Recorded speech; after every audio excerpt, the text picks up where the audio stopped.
What's up, dudes? This is Jerry D talking about the very special crossover episode with One Love Art Sessions podcast. So, the first half of the conversation takes place on my show. The second half, you're going to have to go jump over to One Love Art Sessions and check it out just so you can hear how it ends. Pretty awesome, right? For sure. All right. So now, without further ado, let's get to the conversation. They're only noodles, Michael. We're talking the Lost Boys. Hit it.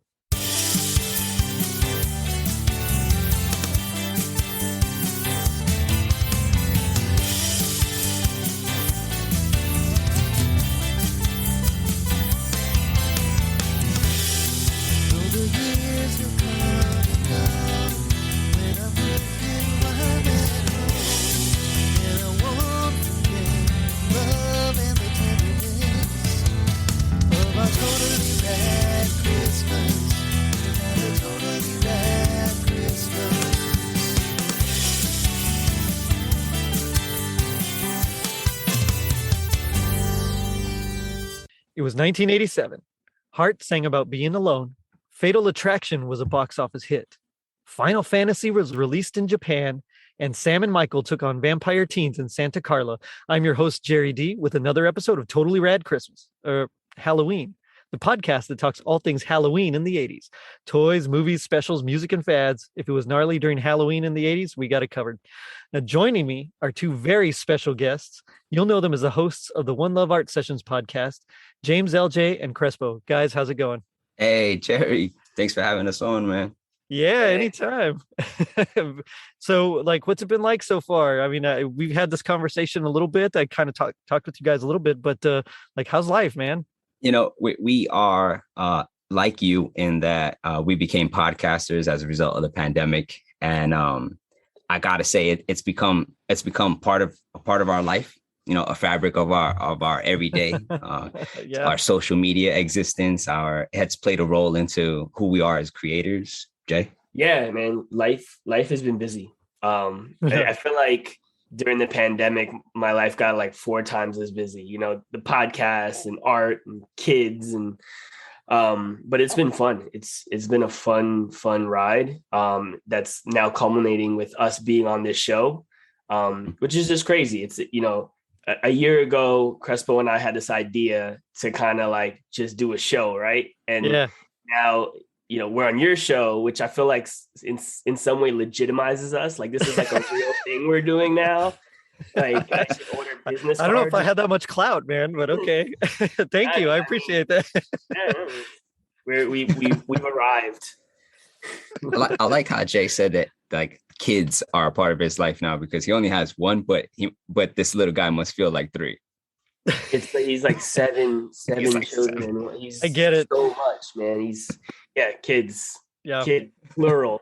Yeah, I get it. So like my 9-year-old was like super easy.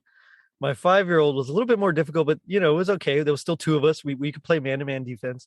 Yeah. And now the 2-year-old, man, she is like a firecracker. So, I mean, we're running around. Most of it is like, okay, 9-year-old, like, hey, you know, Cece, just like stay where you are, just do your thing. It's cool. We got to take care of these ones because, you know, if we let up for a second, she's going to like burn the house down or something, you know?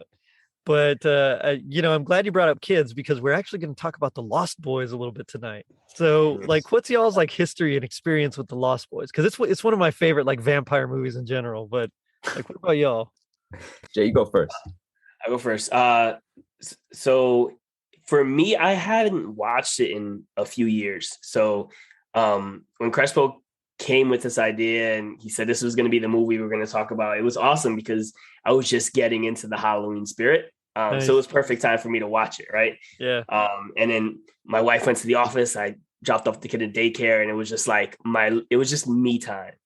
But watching the movie again, one of the things I'm like live texting Crespo while I'm watching it. Right. Right. Like, I didn't remember this person was in the movie. I don't remember that person. This is, oh my God. And, it's funny because I started watching it and I was like, this area seems dumpy, but at the same time, it feels very familiar. And I was like, why does this? Yeah. And I looked it up and it was filmed in Santa Cruz. Mm-hmm. And was recently in Santa Cruz, and I remember being around Santa Cruz and being like, besides the boardwalk, this place sucks. So I was like watching the movie, I was like, this is all real. This is real stuff. That's my real life experience. That's right. We're putting you on blast, Santa Cruz. No, I'm just what about you, Crespo? Yeah, Santa Cruzians are gonna come for us on this one now. I know. No, we love you guys. We love you. Yeah. So we just don't want to live there, but we'll visit. I need to first say that I am a lichen, a werewolf, wolfman. Okay. That's my preference. Okay. So vampire movies are cool, but that's not who I am. I need to be like the type of monster that does his destruction and then completely forgets what he did the next day. Okay. But my memory is a little bit different about this, or why this movie even plays a role in my life. My wife loves Michael on the motorcycle, and like that's something to her that's like can find his way into her dreams. So this for me. This Michael is the villain in the movie. I got it. Yeah. I don't like that guy. I don't like that guy too much, and so that's kind of what I saw it when I was much younger, of course. Right. But when my wife and I got together, it's one of her favorite movies for obvious reasons now that I stated. And so that's just why I wanted to talk about this movie, because of that. I watch it because of her. That's cool. Like same thing. I saw it when I was younger. I remember I was going to my aunt's house, my tia Chela's house. And I remember because we were out with her, she was like babysitting us while my parents were out. And when we got back to her house, my cousins, who were about like 5 to 7 years older than us, were watching The Lost Boys. And it was right on that scene where like they attack the gang, the Nazi guy, the surfer Nazis or whatever they were, and they're just like ripping them to shreds and all that. Yes. And so that was like the scene I walked in on. And I was like, what is going on? 7-year-old me just like so I remember like having nightmares for like a few nights after that. But after that I was like thinking about it, and it was like, that was kind of cool. I'm curious to see why they were doing that. And so then I went back eventually and watched the movie like a few months later, when my parents were finally like, okay, fine, you promise you're not going to have nightmares, okay, you can watch it. And I shouldn't have been watching it. I was 7, but it was the 80s, man.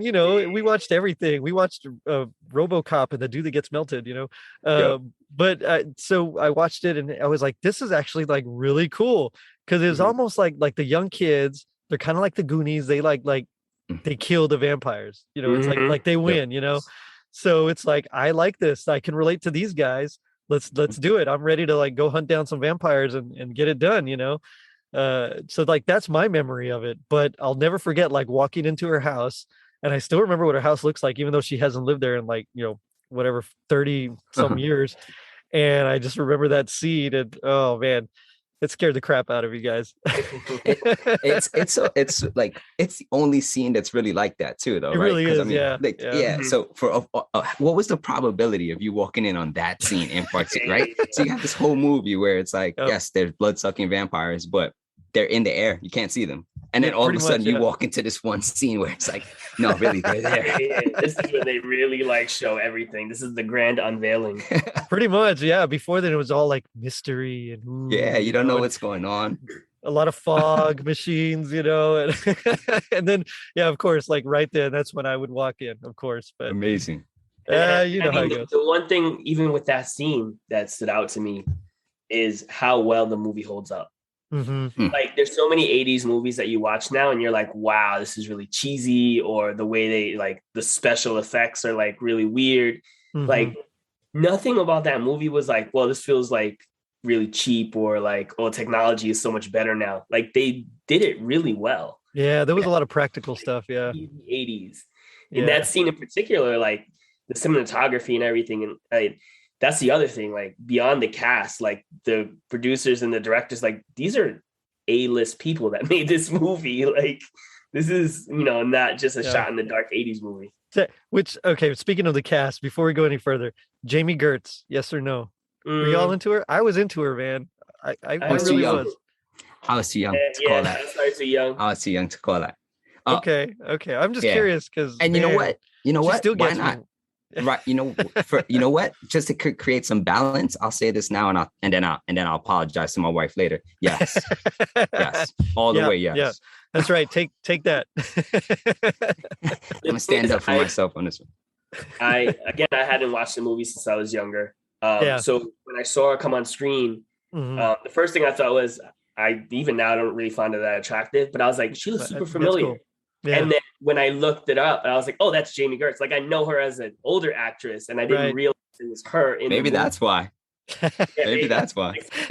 You saw her. You saw that first. You were like, oh yeah, that's not her. I mean, before we move on, then with cast stuff, and as we're talking about cast, I think we have to say, R.I.P. to, in my opinion, the best Corey of the two. Yeah. R.I.P. to Bernard Hughes. R.I.P. to Edward Herrmann. 3 phenomenal actors who this movie would have not existed without. I do think one of the vampires also passed away. I don't know his name though. But I know those 3 actors. And again, I was live tweeting Dito. I was watching the movie. Yeah, you I was like, that's the priest from Sister Act, and he was the grandpa in Blossom. And I was like, that's Rory's grandpa from Gilmore Girls. Yeah. See, my wife loves that one. That's like her favorite. Yeah, she's like a super Gilmore Girls fan. So that's when I saw him, I was like, oh yeah, it's that guy. I know him. Yeah. But I remember the grandpa. I remember him from Doc Hollywood, that Michael J. Fox movie. I don't know. Oh yeah. Yeah. He's like going to the big city to start like his big plastic surgery career or something. And so he was like the old doctor that he was supposed to like replace. And so like, that's where I remembered him from. But the other one, of course, Gilmore Girls. And then Corey, I mean, he was in like everything 80s, so. Oh yeah. It was like, and this was actually the start of like that 2 Corey's whole gig. It was him and Corey Feldman. This was like their first meeting. And then they were like in everything together after that. Corey's, yeah. I remember. The grandpa was in Tron. Like he was. He was in Tron. Yeah, he was like the Matt. What is it? The Doctor something. Doctor. I don't remember his name, but yeah, he's like that program that they have to like go through or something. Yeah. I do remember that. Dang, man, deep cut. Nice. Yeah. I dig it. I'm big on that. Like when I watch things, and I'm like, oh, I know this person. And I just like dig into their past. And I'm like, oh, this is what I know from this one. And it used to drive my wife crazy. And now she does it. She's like, who is this person? She'll pull it up. And she's like, oh, we know them from this and this and this and that. Right on. Of course, you can't talk about the Lost Boys without talking about Kiefer Sutherland. Right. Like, what a role. Really, for real. Yeah, this was, and it's funny because like the year before, he and Corey Feldman were in Stand By Me together, where again, he was like the villain and Corey Feldman was like the hero. But Kiefer Sutherland can just play like that mean, like that savage, like ferocious kind of guy at the drop of a dime, man. Yeah. I don't know what his it look. Is, but yeah, and it might just be his look for real. Yeah. But the dude can play evil like nobody's business. Yeah. I was, if this was a video podcast, I definitely would have dressed like him. That's who I would have cosplayed for sure. I would have went blonde mullet, a nice leather trench, but nice. We're not. We're an audio podcast. So. Yeah, I'm not a video guy. By the time I record, it's like it's late. I want to record, and then I just want to like go to bed or something. Yeah, my kids wear me out, man. Yeah, for real. Any makeup. That's counting us out on that. But if it was video and we were dressing up, I think I probably would have been Max, the head vampire. That works. Yeah, so what you guys have done, like regular or transformed? Oh, you see? Yeah, that's a good regular. Probably regular because I don't think I'd be good enough at the makeup for the Transformed, man. It looks cool. Like they actually look ferocious when they're transformed. Yeah. What I love about their vampire, the version of vampire that they did is that they didn't put the teeth on the actual pointy teeth on your mouth. They put them in the ones before. So they had like 2 sets of pointy. Yeah. It's just little things like that I was like, that's a cool vampire. Counts. And you see the teeth more, like because of that. So I would dress up as the vampire just so I can do the cool teeth.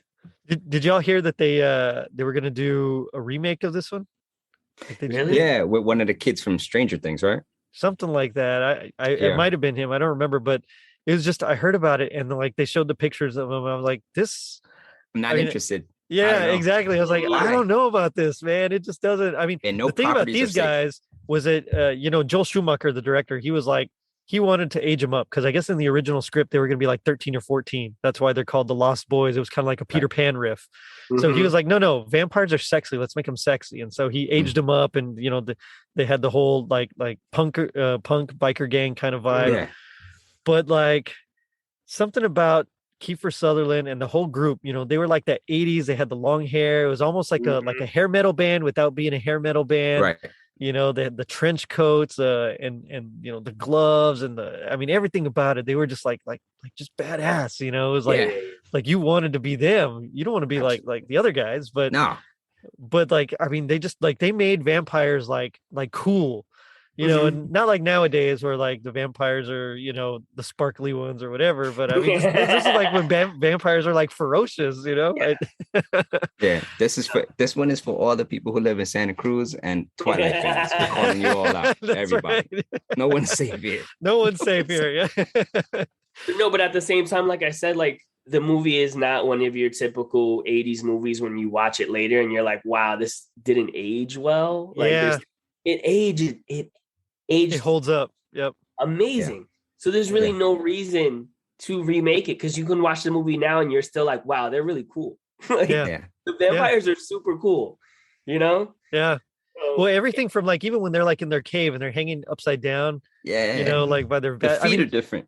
their Oh, feet are man. different. Yeah, they have like Yeah. bat feet or something. But like all that whole vibe about like, hey, we can't die, let's do whatever. And so like when they're hanging from the the rails and on the train tracks or Such a whatever cool it is, scene. and then they just like fall. And of course, what's his name? Michael's like trying to hang on for dear life, and he, doesn't want to let go. I mean, like that whole vibe of like we can do anything. I mean, Yeah. that was like the vibe right there, the 80s, man. What was the 80s if it wasn't like excess, Yeah. And like they nailed it. I think like they got that whole bit. It was like what's it, Motley Crue in a movie right there, Mhm. Yeah. Yeah. It's so cool. So I'm big on villains. And this movie does exactly that. It makes you definitely want to be Mhm. cool like the villains. Because I'm a comic book guy, but they don't look as in a comic book shop. They don't really look as cool as these guys that are, pushing everybody on a carousel and doing whatever they feel like it, walking into the stores and nobody's bothering them. I don't know if either one of you saw the new Lego Star Wars on Disney Plus, but they actually created a scene for the Knights of Ren that actually mimics the Lost Boys initiation process for Michael, and it's really cool. No, I haven't seen it yet. It's one of those that I want to catch, and I have my list of things to watch is like ridiculously long now. So it's really cool. They do it's a nice ode to the Lost Boys. What they did, really neat. I have to check it out for sure. Yeah. I mean, we're just kind of talking in general about it, but like, if you had to pick like a favorite scene, what would your favorite scene be? So you mentioned the bridge scene. Yeah, I like that one because I like where it goes from there. Like what tone that sets for the rest of the movie. Yeah. So I think let me just stop there. It's the bridge scene for me. Nice. I love the bridge scene, but I'm not going to take your answer, so I'm going to have to move on. I would probably have to say when the kids all sneak into the cave and they stake the vampire. That's a good one. That was like, and then like it was just crazy, like everything splashing everywhere and them running. Like, yeah, I think that for me is a top scene. That's really good. So for me, I really liked when Michael's like he's really becoming the vampire, and he like he's gonna go kill his brother essentially. His brother's like in the bathtub, and it's like the slow buildup. He's like walking up the stairs. He's got the eyes, the contact lenses in, just the vampire eyes. And he's like literally gonna like kill his brother, and then the dog like stops him, and it's like, oh man, okay, that's cool. Like that scene makes me want to get like a big dog. It's like just in case I don't know what's happening in the world, I need a big dog. Shout out to Nanook. That's right. Yeah. Yeah. But if you want to nutshell it, essentially Michael and Sam move to this new town, and that's when they run into this mysterious girl who, when he chases her down, kind of makes him a vampire through her I guess guardian boyfriend. I don't know what David is to her, but and so then it's just them trying to not be vampires anymore. That's like the crux of the whole thing. And it's really one of those things where it's like, okay, so do you want to become the vampire? It's like it's almost like a psychological kind of thing at that point. It's like we all kind of have that light and darkness in us, and so it's like, do you give in to that darkness, or do you fight it like the way Michael did? Because like the Lost Boys, they accepted it, and so there's like that whole like metaphysical or whatever you want to think about it, kind of way to really get into it. And I kind of like how, they acknowledge that, like I said, we have both in us, but that, sometimes it's better to embrace the light part about it. And so I really dig that, that where he just kind of resists being turned into like a full vampire, because you don't become a full vampire in this mythology until you actually make your first kill. Right. And so like they're resisting, as far like him and Star and the little boy, they're like doing everything they can to not kill, knowing that if they do, they're going to be fully vampire. And so I kind of dig that mythology, where it's like you're kind of in between, you're not quite there, just everything about it's like what is going on, because that's like what we deal with in everyday life. Yeah. But I think also it would be really easy to like write the mom off as a secondary character. But if you look back at some of the things that are said throughout the movie, why Michael had that struggle, right? Why he didn't just give into the dark side. And then ultimately what the goal at the end was that, the line was, all boys need a mother, right? Yes. So the idea was that they would behave more if they had a mother, right? So it intertwines this, and the whole fact that the mom is divorced is a very big role, because it shows her as like a strong woman that's like, I'm independent, I'm going to take care of my kids, I'm going to get a job. So the whole thing, I think, rolls to the fact of like, I saw it as he didn't go to the dark side so quickly because he had this strong maternal upbringing that just, it showed him empathy and love and these kind of things. And there's little, even when she's like, hey, are we still friends? And they're like having this little dialogue back and forth. It just shows. I think that was such a big, like, they don't, say it outright, but I think that just intertwined is really a big part of it. That's a good point, for real. Yeah.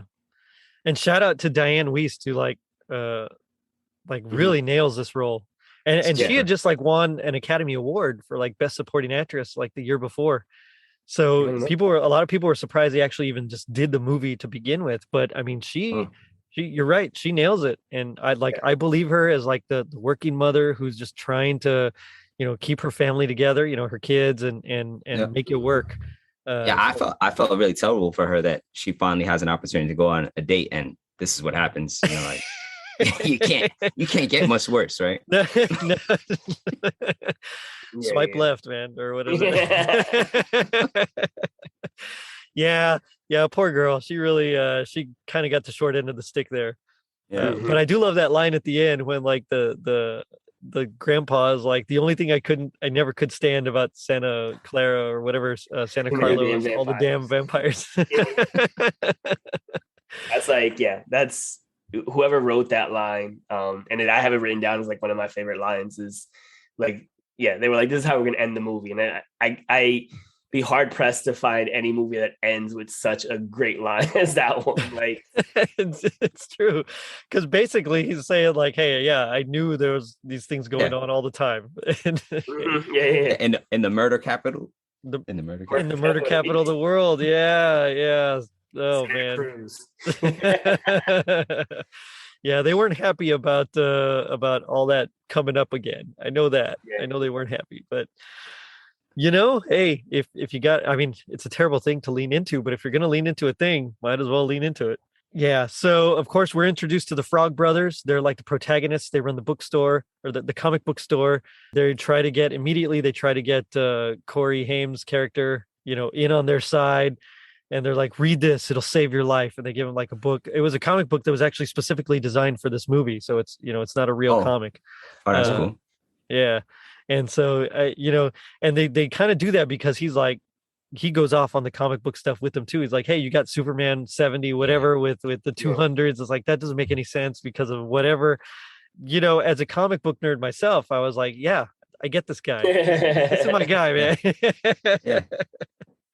Yeah. And so I love their characters who apparently were originally supposed to be like 8-year-old Boy Scouts. In the original script before they aged everybody up. So, I mean, there's a lot of stuff in here that's just kind of like, I don't quite get it, but I don't think it would have been better if they had done it. So I'm glad they kind of did what they did, but they lost a lot of that whole Peter Pan Lost Boys influence when they ended up aging them up. Right. Yeah. But I think, it gave the movie a grittiness. Yeah. We were talking about it earlier. It's funny, at the time this movie came out, was it for adults? Was it for kids? I don't know. At that point, it might have kind of been for somewhere in the middle, right? So, yeah. As you go there and you watch this as an adult, and it's adult enough that you're like, that movie, if you're into that stuff, that movie kind of rocked, right? Mm-hmm. And if you it's like a 10-year-old, you're like, those guys are cool. Like, I want to be like them. So it's like they kind of really, hit the gambit of their audience with this, Yeah. No, I completely agree. And I think you're right. I think it's kind of more like that teenager, maybe you're in high school, maybe that was their sweet spot for their audience there. Because it really did hit all the buttons. So, Jamie Gertz was pretty popular at the time. Of course, Jason Patrick and Kiefer Sutherland, were popular at the time. Alex Winter hadn't done Bill and Ted's yet, but right. He was on his way to do that soon. But like, you have all these folks and people get like that whole angst and like that I don't quite belong kind of vibe, or there's something different about me and I want to fit in and be cool. I'm in a new environment. And so that like hits a lot of nerves with a lot of folks. And so I think that especially when you're in high school, that's like a big vibe. So I really dig that they kind of leaned into that part of it. Yeah. Yeah. We were talking earlier. Go ahead. Sorry. I was gonna say about the like not watching watching movies at an inappropriate age, and we're talking about who this movie caters to. I was just gonna add, at the 6-year-old me thought it was fantastic too. For real. I grew up on horror movies. Like there was no age, they didn't look at the age. My parents never did. I was watching Freddy, Jason when they came out. It's funny because I was having this conversation with my wife yesterday. I was like, I don't know if I can watch horror movies this year. And she was like, why? I was like, because my whole life I've watched horror movies and I lived in the city, right? Never had a fear. Because Jason is not walking past the doorman, going up the elevator, going down the hallway. That's not going to happen. But now we live in a house. And I don't know if I can watch one of those movies and then like not just stand by the door with like a knife just waiting. Because like too accessible now. Too accessible. And that's the first half. All right. Like I said earlier, you got to jump over to One Love Art Sessions and go check it out. Not only are those cats really awesome, but man, it's a great conversation. You got to finish it out. So check it out. See you soon. Too accessible. It does make me wonder, like what would you say would be like your happiest moment or memory of the Lost Boys? Mine is not going to be actually like a distinct memory of the film, but about the genre, because my grandmother is actually the horror fan in my family. Really? Yeah. Nice. She, like Night of the Living Dead is her, like put it on rerun for her and she's happy. I don't know how that happened. I don't know where it came from. But horror movies and my experience with horror movies are a shared experience with her. And cool. So my happiest moment is going to be, just watching horror films with my grandmother. Nice.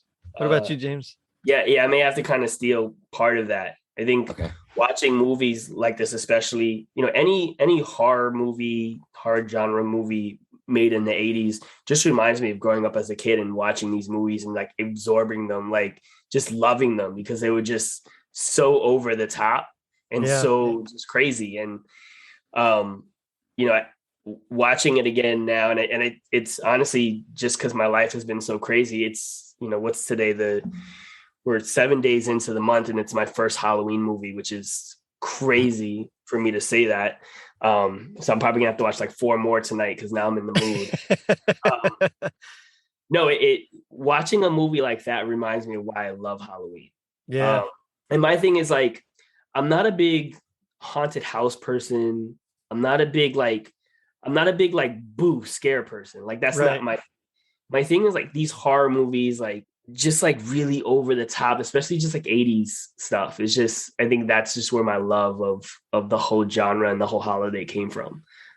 So I was just in, like I said, like no one was in my house. It was just me, me moment, sitting there watching the movie. And it was just, my happy moment was today sitting there watching the movie and just, just living life. Yeah, that's cool, man. I mean, I get it because so like I love my kids with all my heart, but they know exactly which buttons to press. And so sometimes I need just like I need just that me time. So I get it. I totally get it. It's like you just want to be Michael and like run off, somewhere. What about you, Jerry? What's your happiest memory? So this one is hard because I don't know if I have like just one memory that just stands out, except for that one where I like walk in and they're just like brutally murdering that surf Nazis, but I think it would probably, if I had to pick a moment in the film itself, I think it would probably be at the end when the grandpa comes in, like he has all those wooden stakes attached to his car and he just like rams through. It's like the most ridiculous, thing ever, but it's awesome at the same time. Cause like that's what I would want. Like if I knew I was fighting vampires, like my car would be covered in wooden stakes. Like you're going to try to get on my car. You're going to get hurt, man. Yeah. And let's have grandpas like that, right? You think about your grandpa being the sweet man who takes care of their family, who does all the things, but also if his family's in trouble, he has his truck with the stakes or that's right. Yeah. His anti-vampire truck. As long as you don't touch anything on the second shelf in the fridge. That's right. Exactly. Yeah. What did he say? It was like Oreos and root beer or something like that. Yeah, it's root beer and like stuffed Oreos. You know what though? I get it. I as a dad, like you're trying to sneak things whenever you can so that your kids don't get it. Like, no, I did that today, eating a Reese's peanut butter cup. I was like this, covering, you can't see it after it's audio, but I was covering my face, like 2 hands over while I'm trying to put this Reese's peanut butter cup, and you can't hide the chocolate now. It's all over your hands. That's right. Yeah. No, the worst is when they catch you doing it too. So like I'll always have like a cookie or something, and like our pantry is really close to where our laundry room is. So I'll like grab something from the pantry really quickly, and then I'll head into the laundry room and I'll just kind of eat something as fast as I can. And my 2-year-old, for some reason, has this just uncanny ability to find me whenever I'm eating chocolate. So she's like, I want some, or Daddy, what you eating? It's like, okay, you can have one, fine, I love that. So from now on, I think I might have to have that grandpa rule of like, hey, everything on that shelf is mine. That's right. That's the way to do it. Exactly. Before we move on to my next segment, so there's that famous scene where they're at the boardwalk, and they're at that concert, and what is it? Tim Capello is playing sax. He's all like oiled up. It's like just so sexy, right? It's just all body. It's not even about the music anymore when you watch it. I threw down, man. It's like the weirdest thing. Like I don't think I ever noticed it as a kid, but now like watching it, it's like, this is odd. It's so bananas that it's thrown in there because he's like fully oiled up. It's like he's got the sax, and he's like the beefiest, like most muscular cut saxophone player I've ever seen in my life. I was a band director. I've seen a lot of sax players, man. Yeah, and it's because you never played at Gold's Gym. That's why. That's right. Yeah. Or Muscle Beach. That's why you never directed any bands. The boardwalk of Santa Cruz. Yeah.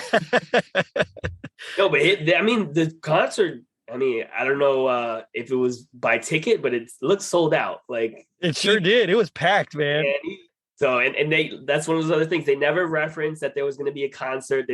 They just next scene and everyone was at the concert. Even the 2 new kids who like just got there suddenly knew that there was going to be a concert on the beach, and they live in like the woods. Like, how did party, they? Man. Beach who party. told them about?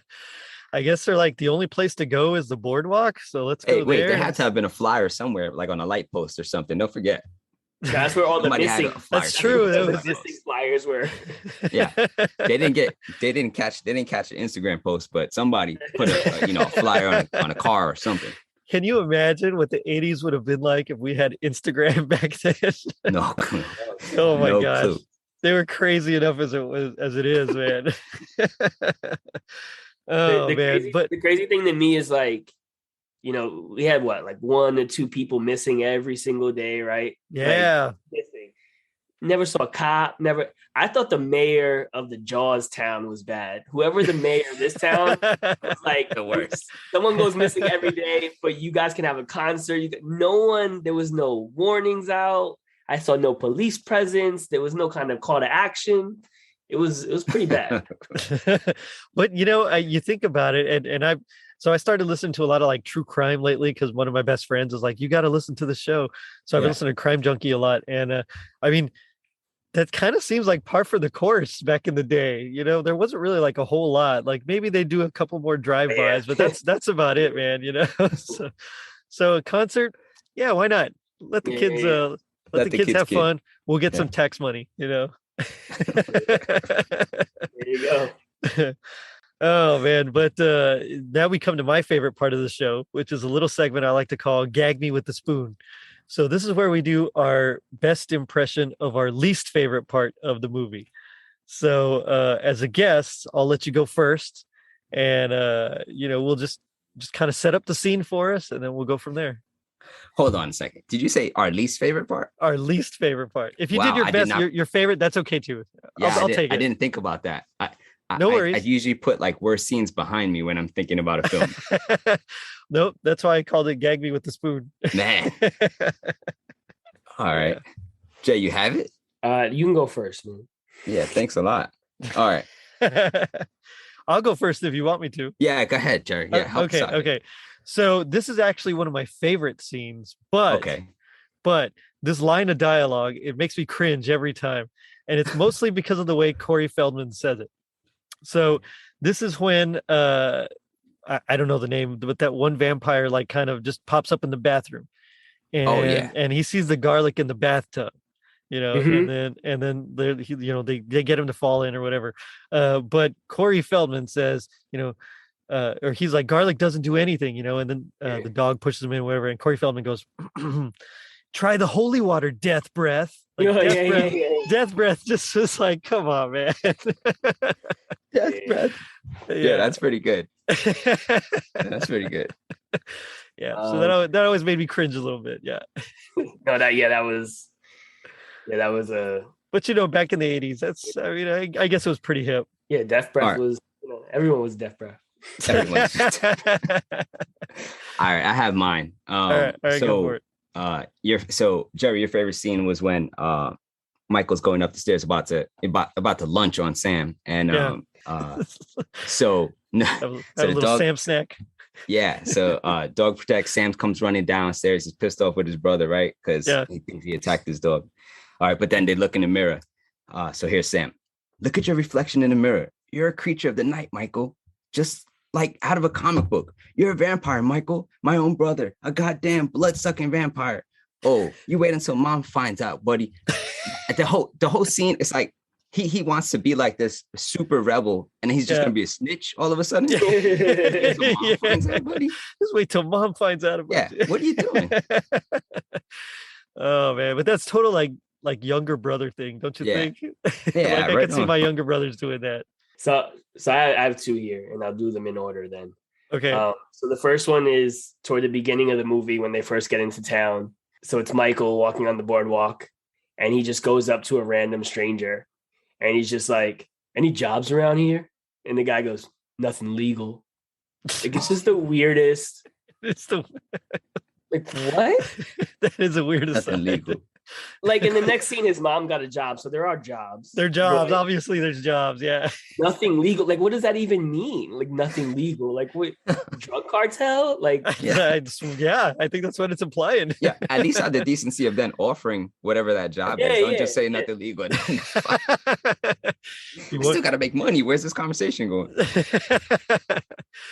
And then the second one is after the whole scene where he almost, kills his brother. Yeah. And, so his brother's on the phone with the mom, and this is when Michael starts floating in the air into the window, and he's on the phone at the same time too. Like he's on the other line, but he's outside flying, which is, within itself, its own craziness. So it's Sam and Mike going back and forth. So he's like, I knew it. And his brother's like, I am not. And he goes, so what are you? Some flying nun? That's bad. That's terrible. Bad. Yeah. Oh man. Yeah. That, for as good as this movie is, there's occasion. I mean, no movie's perfect, but I mean, come on. Some of these lines could have been a little bit better, I think. Yeah. Right. These lines are probably what gives it staying power too, though. Like a little bit of ridiculous in the movies, just like, you're just like, how could you not want to see this? Like, it's so endearing. And so like, it makes you laugh. It makes you cry. All the memories that come along with that. Yeah, I agree. I mean, so I just recorded on Nightmare on Elm Street. And so Freddy, like as he goes, he gets of course more clownish and cartoony as the series progresses, but like in that first one, I mean, even though he's not really Freddy, in like his full developed sense yet, he still kind of has a little bit of one-liners and things like that. Like when he's like, where's your hall pass, and all that, all that stuff. I mean, I know what you're saying. It's like those little bits, and it's like, okay, I like this. That still makes me laugh, even though it's all these years later. Yeah. I think early Freddy and Child's Play had some of the best, like, I can't believe they just said that type of lines. Child's Play. I got to do that one too. And so eventually I got to get to that. Child's Play has some great one-liners. Chucky, man. Chucky was, yeah. Hey, Chucky that's messed up. I had the My Buddy doll. The My Buddy? That was not right, man. That was not right. Were you terrified of it? That was messed up. Yeah, I actually ripped the doll. I ripped the doll's head off. Just in case. And I was prepared. As soon as I finished watching the movie, I went right to my toy and just like, yep, you ain't not in here. If I was your parents, I would have came in the middle of the night, took the doll and sewed the head back on and just sat it there. Yeah. So funny when you wake up the next day, you would have been like, whoa. Funny you said that, because my mom had this, it had to be like 3-foot doll that she had when she was a little girl. They were very, very poor, but she was able to get that because I don't know, somehow my grandma was able to save. And anyway, so like my mom's had this doll and it was like special to her, but it's like the creepiest doll you've ever seen. And by the time we saw it, when we were old enough, some hair was falling out and one of the eyes was like all wonky already. So my dad, he grabbed the doll one day and my brother was asleep. And my dad just kind of like opened the door with the doll and he was like walking it. My brother just woke up and like started screaming. It was like the funniest thing in the world. And I felt so bad for my brother, but at the same time, it was hilarious. So I get it. Yeah. but G.I. Joe, they taught us that knowing is half the battle. What do you think the other half is? Jay, do you know the other half? Nah, I'm gonna let you go first. Why you always send me go first? Guinea pig. So I don't know the other half, but I think I know the other 2 quarters. Okay. 1, get yourself a big dog. Yes. And 2, be careful of chasing mysterious girls. That's actually really close to mine. Oh, is it? Yeah. Yeah, mine was not going out with a girl named Star. That's just trouble. That's just trouble right there, man. Trouble, man. Mine would be avoid Santa Cruz at night. For real. Or always, according to your trip. During the day, it was fine. I mean, it's sketchy. like once you leave the boardwalk, it's sketchy. Like no one flew down and grabbed me or challenged me to a dirt bike race off a cliff. Really? Oh man. Yeah, man. But I mean, I go there, maybe once every 1 or 2 years. So there's always a chance in the future it could happen. Okay. Yeah. Maybe the next time I'll go, I'll bring my leather jacket just so they know that I'm down for business. So you're down, exactly. Yeah. Nothing legal. Nothing legal. That's right. Yeah, nothing legal. Nothing legal. Oh man, guys, this would be great. I can't wait to go hear part 2 or the other part of this on your show as well. But yeah, I mean, tell me about your show before we hop on over. All right. Well, the name of our podcast and show is One Love Art Sessions. And really what we try to do is just try to bring a bunch of creatives together. We try to break down the walls between artists and the people who love them, have intimate conversations that explore both the art and just who we are as humans. And you can catch us on Instagram at One Love Art Sessions and Twitter at One Love Art Sesh, just SESS, because Twitter doesn't let us have the rest of the letters. I know. And we would ask everyone to follow us, tweet at us, let us know if there's any artists that you think are cool that should be on the show. And we use the term artist very broadly. So we've had visual artists, dancers, singers, chefs, musicians, producers. So we are open to all creatives because we feel like anyone that has any type of creativity, no matter where they use it, has a story to tell. And we try to bring that to a wider audience. Right on. I dig it, man. I completely dig it. Definitely go check it out because you're going to want to hear the other part of this as well. But check it out on its own because it's awesome. There's great stories there, great people. And I mean, hey, let's spread the love as much as we can, On that note, I'm going to end it by saying, don't ever invite a vampire into your house, you silly boy. It renders you powerless. So check us out on our social media pages, Facebook, Twitter, and Instagram. And if you're feeling like Grandpa impaling the head vampire, leave us a review on iTunes. Not only does it help us reach more people, but you also get a free sticker. Now, don't forget to check out the second half of this at One Love Art Sessions. Later, dudes.